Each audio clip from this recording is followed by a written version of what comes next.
샬롬! 오늘은 잠언 16장 33절입니다. 제비는 사람이 뽑으나 모든 일을 작정하기는 여호와께 있느니라. 오늘은 그 제비 뽑는 것에 관해서 말씀을 좀 나눠보고자 합니다. 이 구약 성경에서는요, 이 제비 뽑기, 하나님의 뜻을 묻기 위해서 제비를 뽑는 내용들이 나옵니다.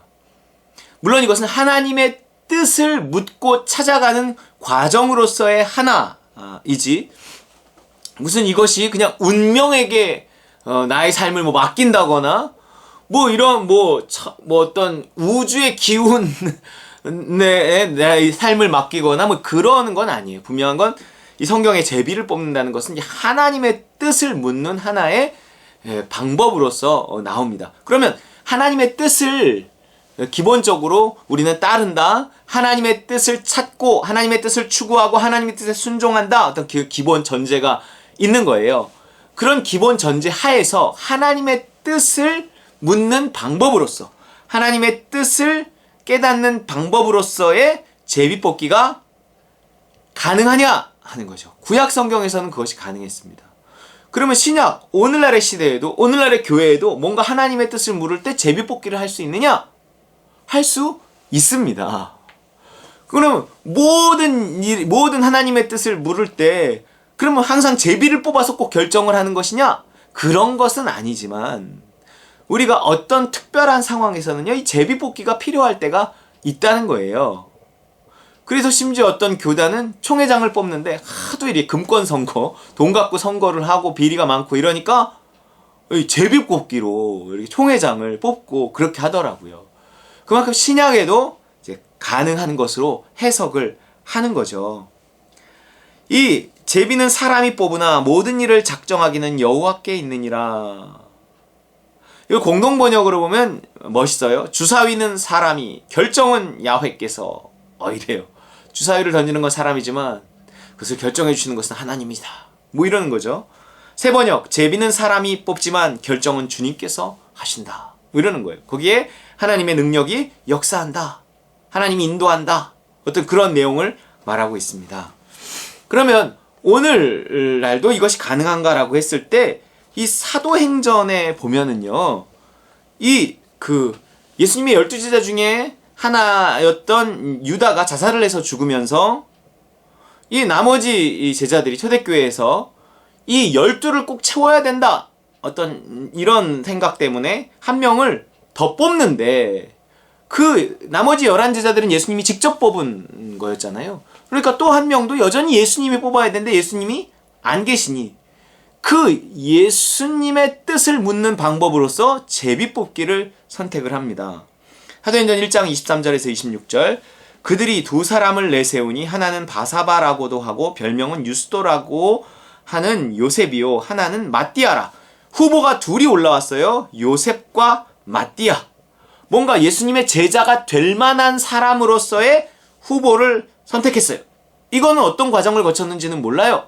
그런데 뭔가 예수님이 계실 때부터 있었고 뭔가 어느 정도의 자격을 갖춘 사람으로서 둘을 선택한 거예요. 그런데 최종적으로 둘 중에 하나님의 뜻을 물을 때 예수님이 안 계시니 담임 목사님이 있어서 이 사람으로 합시다 이럴 수 있는 것도 아니고, 당시 분위기가 뭔가 모두가 인정할 만한 어떤 그런 방법을 선택해야 되는데 그 하나님의 뜻을 묻는 방법으로서 이 제비 뽑기를 선택을 했다는 거예요. 그들이 기도하여 이르되 뭇사람의 마음을 아시는 주여, 이 두 사람 중에 누가 주님께 택하신 바 되어 봉사와 및 사도의 직무를 대신할 자인지를 보이시옵소서. 유다는 이 직무를 버리고 제 곳으로 갔나이다 하고 제비 뽑아 마띠아를 얻으니 그가 11사도의 수에 들어가서 12사도가 되었습니다. 제비 뽑기를 신약 때도 했었다는 거예요. 그러면 이제 구약에선 당연히 어떤 제비 뽑기가 있었기 때문에, 그럼 구약에서 어떤 제비 뽑기의 모습은 무엇일까? 하나님의 뜻을 묻는 방법으로서의 제비 뽑기는 어떻게 했을까를 보면 그 제비 뽑기와 같은 것이 이제 하나님의 뜻을 물을 때 그 제사장의 옷에, 그 에봇이라는 제사장의 어떤 특별한 그 옷에 달려 있었던 우림과 둠밈이라는 게 있었어요. 뭐 주머니 같은 게 뭐 상자 같은 게 뭐 이렇게 있어갖고 거기에 우림이 있고 둠밈이 있었는데 그것이 구체적으로 어떤 색깔 어떤 모양인지는 몰라요. 예를 들면 뭐 하얀 바둑돌, 까만 바둑돌 이런 거라고 보는 거죠. 그거를 통해서 하나님의 뜻을 물었어요. 제사장이 하나님의 뜻을 묻는데 이 우림과 둠밈을 통해서 우리가 어떻게 해야 할까요를 묻는 거예요.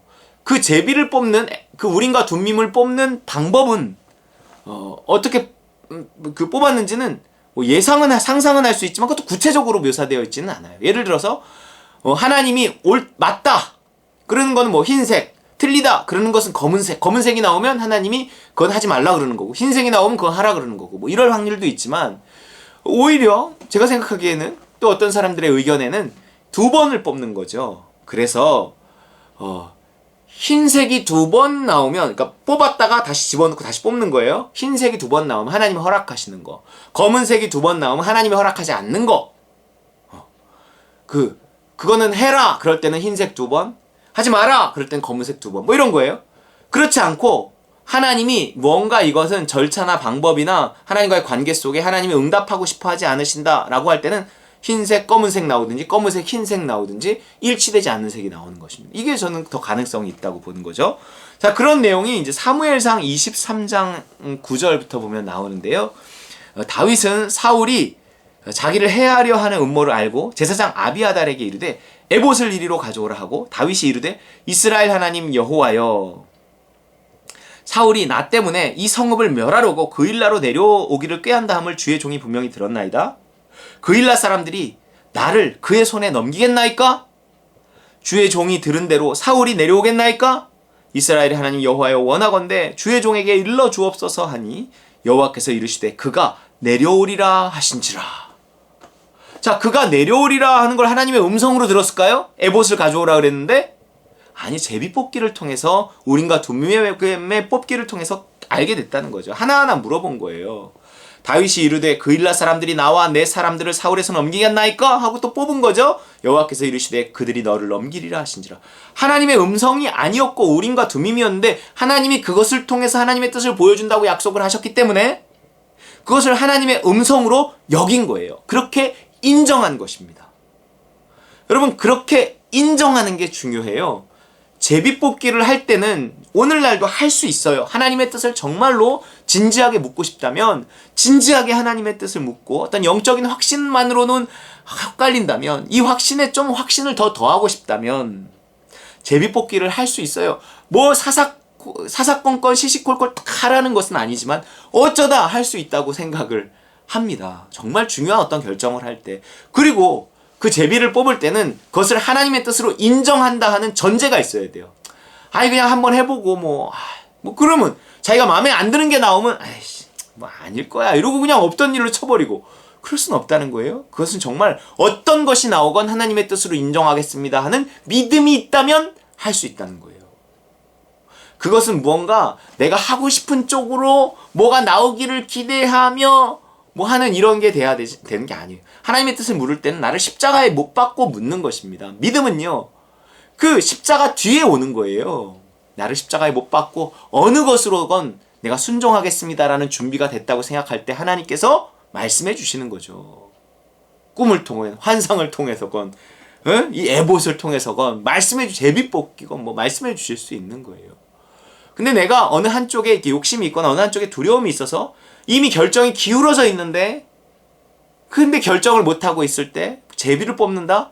그 하나님 말씀하지 않을 확률이 커요. 그렇기 때문에 뭔가 제비를 뽑던 내가 그냥 하나님의 음성을 듣기를 원하던 내가 어떤 확신 오는 대로 뭔가를 하려고 하던 하나님께 묻는다라고 했을 땐 최대한 나를 십자가에 못 박고 내가 어느 한쪽에 두려움이 있다면 그 두려움과 씨름하며 나를 이렇게 중립 상태에 놓을 수 있어야 돼. 어느 한쪽에 욕심이 있다면 그 욕심과 씨름하며 나를 중립 상태에 놓을 수 있어야 하나님은 응답하실 수 있어요.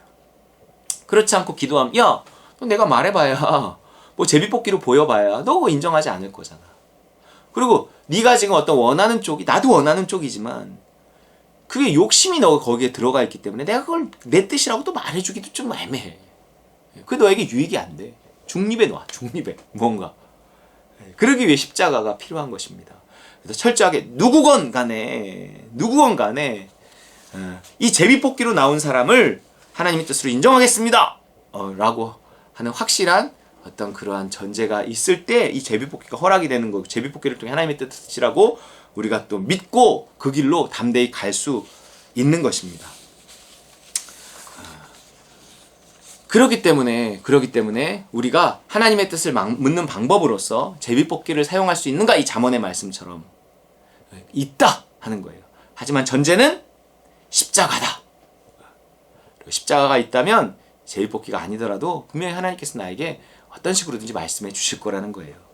잠언 16장 33절, 제비는 사람이 뽑으나 모든 일을 작정하기는 여호와께 있느니라. 주사위는 사람이, 결정은 야훼께서, 제비는 사람이 뽑지만 결정은 주님께서 하신다.